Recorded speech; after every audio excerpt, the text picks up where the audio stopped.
Titusville and the community groups to save the rocket. KSC Up to the Minute, the Monday, August 12th edition. I'm Tyler Atkeison in Titusville. Well, we're here. It's Saturday, broadcasting as we are joining everybody here in Titusville and around Brevard County to save the Titan I vehicle outside the Chamber of Commerce and Titusville High School. Well, we're now talking with Bob Sieck, Director of Shuttle Operations here at Kennedy Space Center.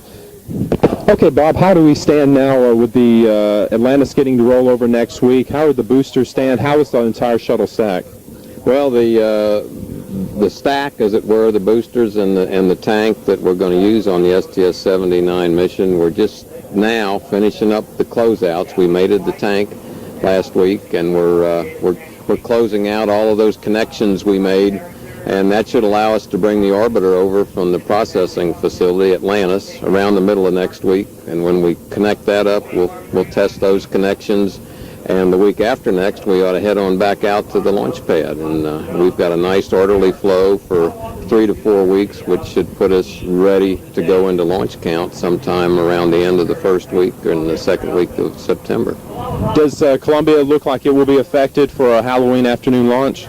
Not yet. Columbia, of course, the orbiter is doing fine, and the challenge on that schedule is to get going with its stack of solid rocket boosters in the external tank, and we're going to get onto that as soon as we get Atlantis out of the way next week. So our schedule still allows us to get off on Halloween. We got a lot of work to do. Got to put the boosters together. We got a payload to process, but right now on paper it all should work fine. Okay. Now some minor damage with the old external tank from Atlantis when it first went out to the pad. What can you update us on that? Well, when we were taking the tank off of the solid rocket boosters, since the last time we did this job, which was years ago, we made some changes. And one of those changes was to put some protective covers over the connections between the hydrogen tank and the ground. And that protective cover made the clearances between the tank and the platforms up there less than they used to be, so we didn't have the clearances that we were used to when we last did the job. So bottom line was, in spite of the good efforts of the team, we made some contact between that cover and the platform. No damage to the tank, minor damage to a ground protective cover. Don't see that being an impact to flying. Is this tank already assigned a new flight? It is, and the number escapes me. It's okay. STS 80 something. Sure. I didn't mean to put you on the spot. And finally, we're out here at Titusville for Save the Rocket.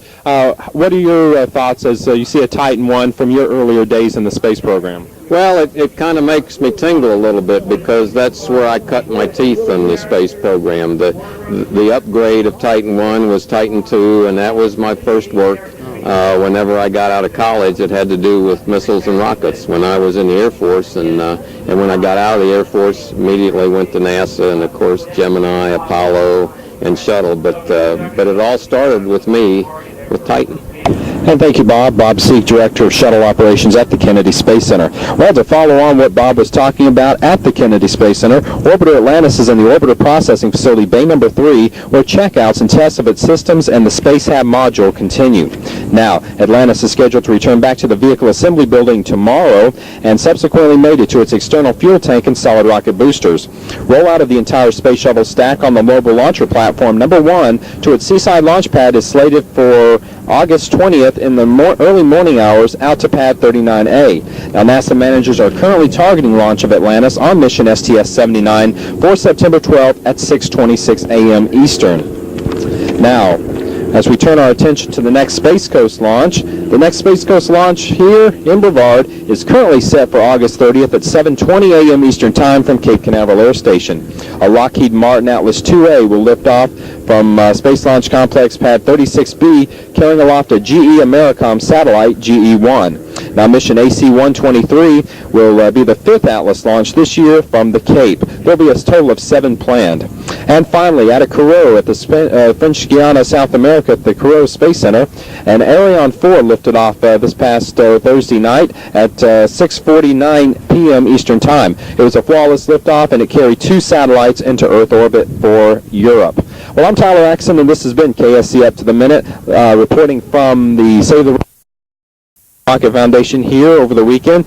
Tune in weekdays at 7:15 a.m. and 3:45 p.m. for the very latest on space updates and what we can say voluntary action here as all of Titusville has turned out for the yes. And if you too want to give Carl Hughes a call at 267-3450, you too can save the rocket. That's Carl Hughes, 267-3450, extension 203. Let's help save the rocket, the 25th anniversary of the rocket here in Titusville. Well, I'm Charles Atkeison, and this has been KSC Up to the Minute on right here, WAMT 1060 AM.